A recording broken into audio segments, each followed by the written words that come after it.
So hello guys, सबसे पहले ये वायरल वीडियो को देखिए।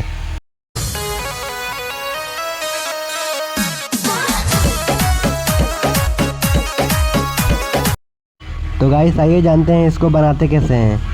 आपको एक चलने वाला वीडियो रिकॉर्ड कर लेना है। उसके बाद फॉलो एआई ऐप में चला जाना है।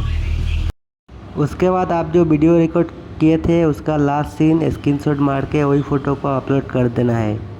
फ़ोटो अपलोड करने के बाद ये जो प्रॉम्प्ट दिख रहा है वही प्रॉम्प्ट को पेस्ट कर देना है और नीचे एक एरो का बटन दिख रहा होगा उस पर टच कर देना है।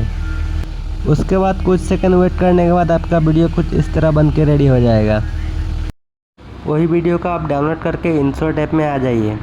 उसके बाद इंसर्ट ऐप में आके वही वीडियो को ऐड करके आप अच्छा से एडिटिंग कर सकते हैं। अगर चैनल पर नए हो तो चैनल को सब्सक्राइब और वीडियो को लाइक कर लीजिएगा।